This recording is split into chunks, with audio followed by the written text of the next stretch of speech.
कौनों के विषय में पढ़ रहे हैं, सेकेंडरी विंड्स के बारे में। प्राइमरी विंड्स अभी आपने पढ़ लिया, अब हम लोग सेकेंडरी विंड्स पढ़ेंगे। द्वितीय कोने जो प्राथमिक कोनों की अपेक्षा कम महत्वपूर्ण है, इनका प्रभाव क्षेत्र कम है, इसलिए इनको हम लोग द्वितीय कोने कहते हैं। आवर्ती कोने इसलिए कहते हैं, इनका सबसे प्रमुख नाम है पीरियाडिक विंड्स। जितने भी सेकेंडरी विंड्स हैं उन सब में पीरियाडिक मोशन होता है, एक निश्चित समय पश्चात उनकी दिशा में परिवर्तन होता है, उनके गति की दिशा में बदलाव होता है। जैसे पृथ्वी का सूर्य के चारों ओर चक्कर न पीरियाडिक मोशन हो गया, या चंद्रमा का पृथ्वी के चारों ओर चक्कर, वैसे ही यहाँ पर क्या होता है कि जितने भी द्वितीय कोने हैं उन सब में एक निश्चित समय पश्चात उनकी दिशा में परिवर्तन होता है। दूसरा क्या है कि इनको प्रादेशिक कोण कहते हैं, क्योंकि ये कोने विस्तृत भौगोलिक प्रदेशों को प्रभावित करती हैं, विस्तृत भौगोलिक प्रदेशों को प्रभावित करती है, इसलिए इनको प्रादेशिक कोण कहते हैं। जिससे जितना भी समुद्र तटीय मैदान है, विस्तृत भौगोलिक प्रदेश है समुद्र तटीय मैदान, पूरे विश्व के समुद्र तट को आप देखेंगे तो समुद्र तटीय मैदान, महाद्वीपों का समुद्र तटीय प्रदेश, विश्व में सभी महाद्वीपों का समुद्र तटीय प्रदेश बहुत विस्तृत भौगोलिक प्रदेश है, तो इसलिए इनको प्रादेशिक कोने भी कहते हैं कि विस्तृत भौगोलिक प्रदेशों में ये कोने प्रवाहित होती हैं, इसलिए इनको प्रादेशिक कोने भी कहते हैं। अब ये जो द्वितीय कोने हैं इनकी संख्या लिमिटेड है, सीमित है। द्वितीय कोनों के अंतर्गत रखी जाती हैं ब्रिजेस को, जिसमें लैंड ब्रिजेस, सी ब्रिजेस है, उच्च पर्वतीय प्रदेशों में प्रवाहित होने वाली पर्वतीय समीर और घाटी समीर है। पर्वतीय समीर को कैटाबैटिक विंड्स, घाटी समीर को एनाबैटिक विंड्स कहते हैं। और मानसूनी कोने सेकेंडरी विंड्स के अंतर्गत बस यही कोने आपको पढ़ना है। सबसे पहले हम लोग लैंड ब्रिजेस की बात करते हैं। लैंड ब्रिजेस में दिन के समय देखिए क्या होता है, ये समुद्र तटीय प्रदेश है, महाद्वीप का भाग है और ये महासागरीय सतह है। तो दिन के समय क्या होगा, जो महाद्वीप है जल्दी गर्म होगा, तो महाद्वीपों पर या समुद्र तटीय प्रदेश जो महाद्वीप का जो तटीय भाग है वहां पर दिन के समय हाई टेम्परेचर होगा।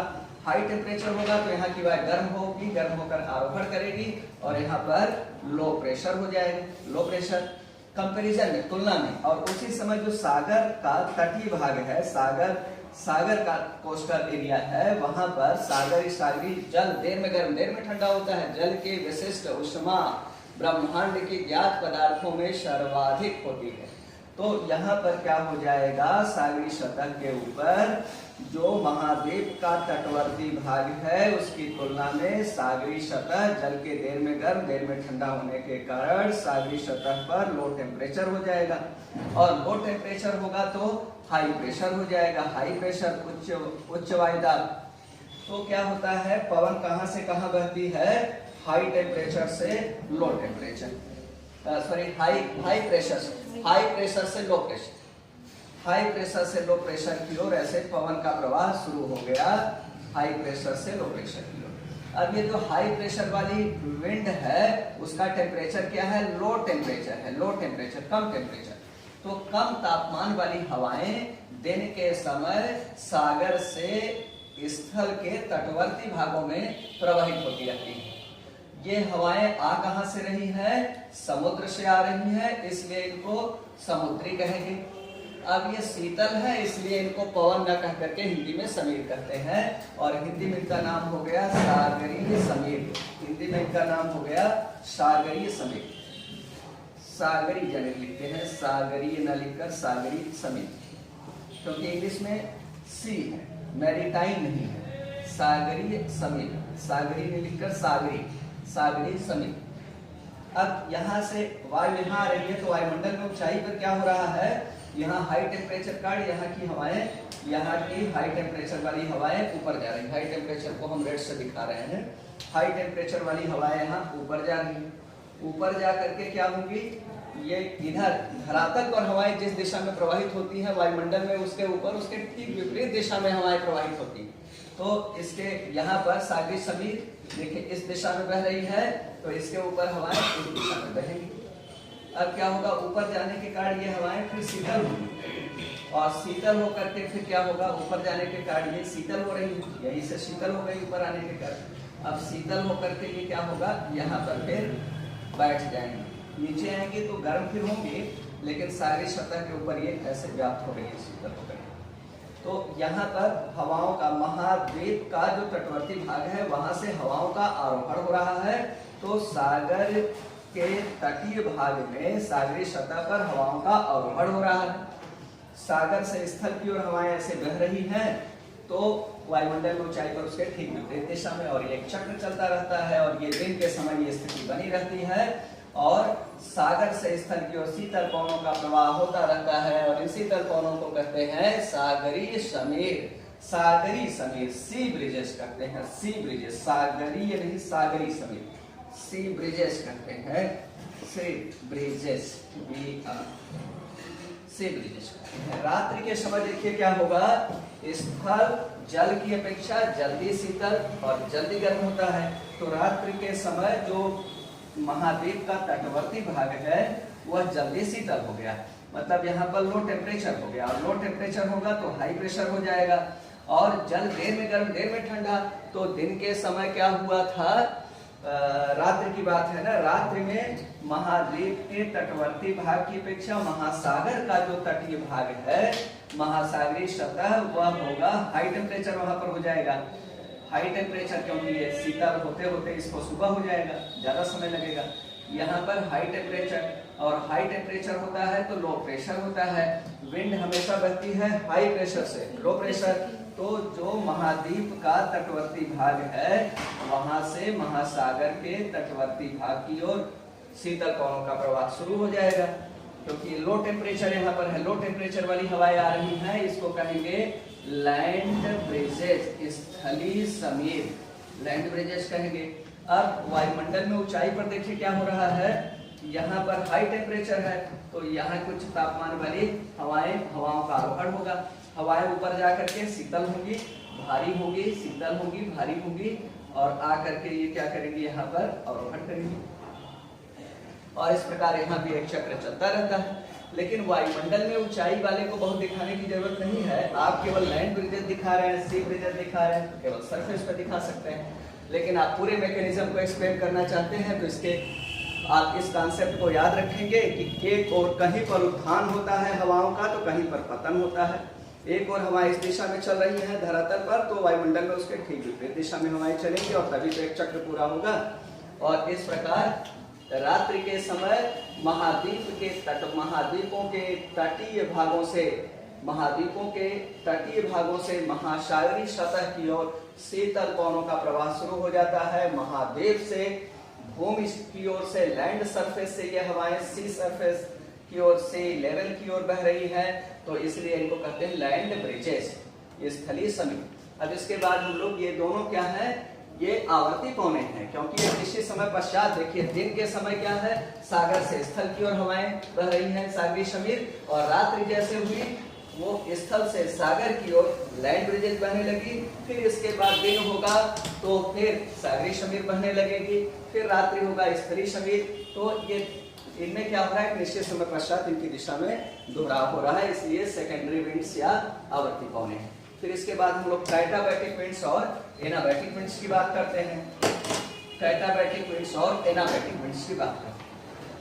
कैटाबैटिक विंड्स मींस पर्वतीय समीर, और एनाबैटिक विंड्स मींस घाटी समीर। ये भी दोनों द्वितीयक पवने हैं या आवर्ती पवने हैं या प्रादेशिक पवने हैं, क्योंकि कोई भी उच्च पर्वतीय प्रदेश है, उच्च पर्वतीय प्रदेशों की अंतर पर्वतीय जो सक्रिय घाटियां हैं उनमें ये हवाएं बहती हैं, उच्च पर्वतीय प्रदेशों की अंतर पर्वतीय सक्रिय घाटियों में। अब यहाँ पर देखिए दिन के समय क्या होता है, सूर्य यहाँ पर है, दिन के समय ड्यूरिंग द डे ये पर्वत है, इधर भी एक पर्वत है, इस ओर भी पर्वत है, यहाँ पर अंतर पर्वतीय सक्रिय घाटी हो गई। ड्यूरिंग द डे क्या होगा, ड्यूरिंग द डे दिन के समय पर्वत के शीर्ष और इसके उच्च ढालों पर वायुमंडल, विरल वायुमंडल होता है, पर्वत के शीर्ष और उच्च ढालों पर वायुमंडलीय खिड़की कहते हैं, एटमॉस्फेरिक विंडो कहते हैं, और इसलिए वायुमंडल विरल होने के कारण और यहाँ पर पर्वत के शीर्ष और उच्च ढालों पर घाटी की अपेक्षा दिन की अवधि अधिक होने के कारण, दो कारण है, पर्वत के शीर्ष और उच्च ढालों पर घाटी की अपेक्षा वायुमंडल विरल होता है, दूसरा पर्वत के शीर्ष और उच्च ढालों पर घाटी की अपेक्षा दिन की अवधि ज्यादा होती है। इन दोनों कारणों से पर्वत के शीर्ष और उच्च ढालों पर दिन के समय हाई टेम्परेचर हो जाएगा। हाई टेम्परेचर के कारण हवाएं गर्म होकर आरोहण करेंगी, वायुमंडल में ऊपर जाएंगी और यहाँ पर हो जाएगा हाई टेम्परेचर तो लो प्रेशर। और घाटी में क्या है, घाटी में दिन की अवधि कम होती है। जब सूर्य की किरणें ऐसे घाटी पे लंबवत पड़ेंगी तभी घाटी तक सूर्य की किरणें पड़ेगी। तो और इधर आ गई तो भी सूर्य की किरणें नहीं पड़ रही हैं। कहने का अर्थ ये है कि घाटी में सूर्योदय देर से होता है और सूर्यास्त जल्दी होता है पर्वत के शीर्ष और उच्च ढालों की अपेक्षा। इस वजह से घाटी में दिन की अवधि कम हो गई। घाटी में 9 घंटे का 8 घंटे का दिन है तो पर्वत के शीर्ष और उच्च ढालों पर 12 घंटे का दिन है।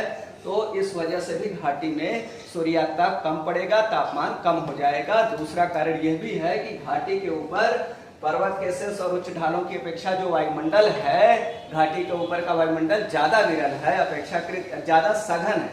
पर्वत के घाटी के ऊपर का वायुमंडल पर्वत के शीर्ष और उच्च ढालों की अपेक्षा ज्यादा विरल नहीं, ज्यादा सघन है। घाटी के ऊपर का वायुमंडल पर्वत के शीर्ष और उच्च ढालों की अपेक्षा सघन है वायुमंडल यहाँ पर। तो सघन वायुमंडल के कारण भी यहाँ पर जो सौर विकिरण आ रही है उसका परावर्तन, उसका अवशोषण, प्रकीर्णन, विसरण ज्यादा होगा। इन कारणों से भी घाटी में दिन के समय लो टेम्परेचर हो जाता है। लो टेम्परेचर तो हाई प्रेशर हो जाएगा और विंड हमेशा क्या होता है, हाई प्रेशर से लो प्रेशर की ओर प्रवाहित होती है। तो यहाँ पर दिन के समय घाटी से पर्वत के घाटी और पर्वत के निम्न ढालों से पर्वत के शीर्ष और उच्च ढालों की ओर शीतल पवनों का प्रवाह प्रारंभ हो जाता है, जिसे हम लोग क्या कहते हैं, आ रही है कहां से, घाटी में, इसलिए घाटी शब्द का प्रयोग करेंगे। और यह क्या है, लो टेम्परेचर वाली पवन है, इसलिए समीर लिख देते हैं, घाटी समीर। लेकिन इंग्लिश में समीर न लिख करके, इंग्लिश में ब्रेजेट न लिख करके विंड ही लिखा जाता है। ये हो जाता है एनाबैटिक विंड्स, एनाबैटिक विंड्स, हिंदी में घाटी समीर। दिन के समय प्रवाहित होंगे घाटी समीर। अब रात्रि के समय क्या होगा, रात्रि के समय इसकी ठीक स्थिति विपरीत स्थिति बनती है। रात्रि के समय इसकी ठीक विपरीत स्थिति बन रही है। ये अंतर पर्वतीय सक्रिय घाटियों को हम बना रहे हैं, अंतर पर्वतीय सक्रिय घाटियां। ये अंतर पर्वतीय पर्वत हो गए, एक पर्वत, इधर दूसरा पर्वत, उसके बीच में अंतर पर्वतीय सक्रिय घाटी है, दो पर्वतों के मध्य की सक्रिय घाटी है। अब रात्रि के समय क्या होगा कि पर्वत के दोनों जगह से, पर्वत के शीर्ष और उच्च ढालों से भी विकिरण का उत्सर्जन होगा और घाटी से भी विकिरण का उत्सर्जन होगा। लेकिन पर्वत के शीर्ष और उच्च ढालों पर विरल वायुमंडल होने के कारण जो पार्थिव विकिरण होती है उसका तेजी से पलायन हो जाएगा।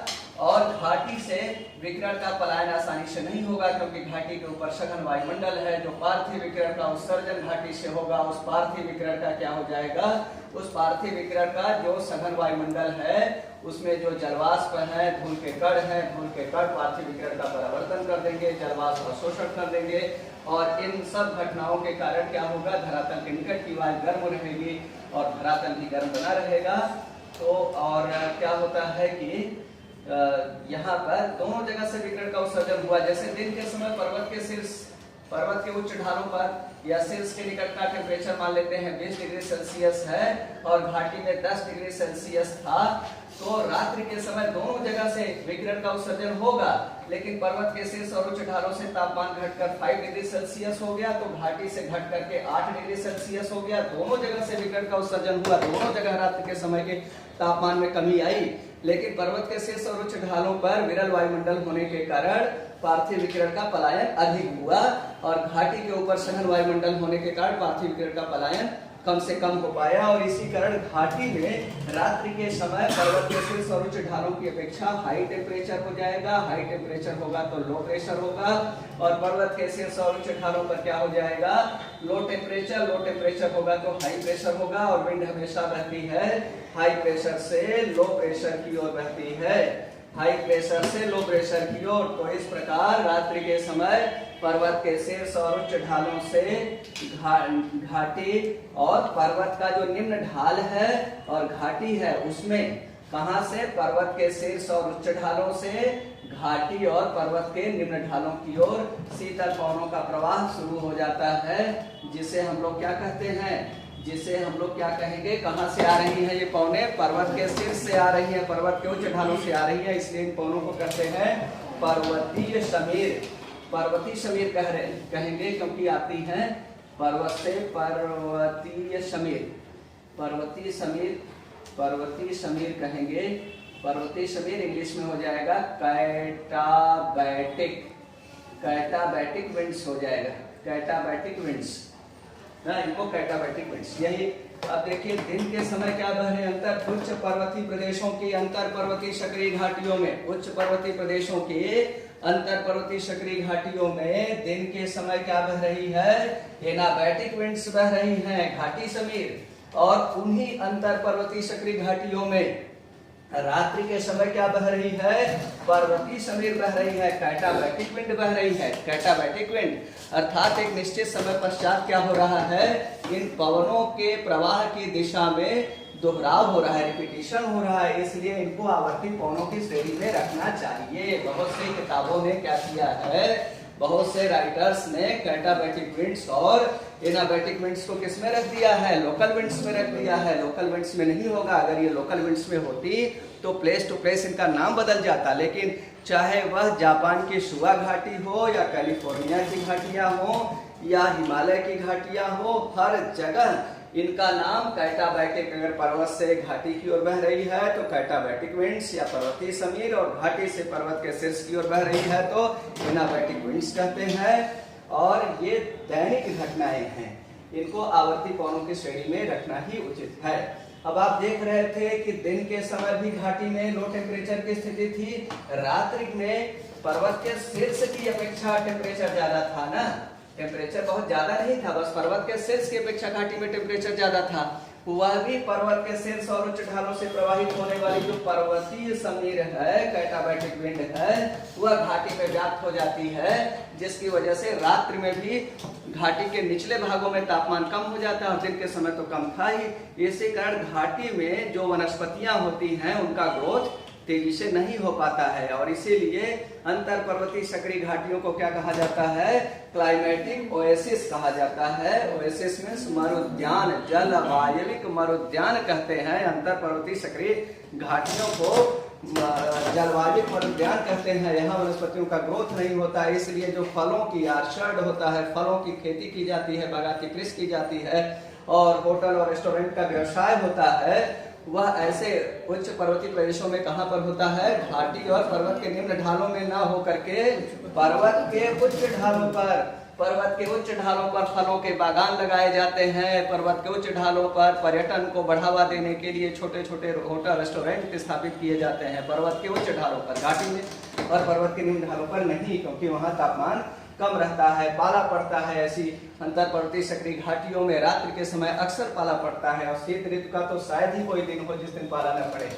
तो हम लोग बात कर रहे थे, अब मानसूनल विंड्स की बात करेंगे। द्वितीयक पवनों में तीसरी सबसे महत्वपूर्ण जो पवने हैं वो है मानसूनी पवने, और इसी कारण द्वितीयक पवनों को मानसूनल विंड्स भी कह दिया जाता है, क्योंकि इनमें सबसे महत्वपूर्ण है मानसूनी पवने। लेकिन मानसून एक बड़ा टॉपिक है। मानसूनी पवनों के लिए पहले तो मान लिया जाता था कि बस जो दक्षिणी गोलार्ध की सन्मार्गी पवनें हैं उत्तरी गोलार्ध में प्रवेश करती हैं तो दक्षिण पश्चिम मानसून के नाम से जानी जाती हैं, और उत्तरी गोलार्ध की जो लौटती हुई सन्मार्गी पवनें हैं उन्हें ही लौटती हुई मानसून या उत्तर पूर्वी मानसून के नाम से जाना जाता है। लेकिन वर्तमान समय में मानसून की उत्पत्ति के कई अवधारणाएं हैं, कुछ परंपरागत अवधारणाएं हैं, कुछ आधुनिक अवधारणाएं हैं, जेट स्ट्रीम थियरी है, और कई सिद्धांत हैं। तो हम लोग मानसूनल विंड्स को डिटेल में पढ़ेंगे अलग मानसून के अध्याय में। द्वितीयक पवनों के विषय में जो टॉपिक था, महत्वपूर्ण बातें थी, वो हो गया।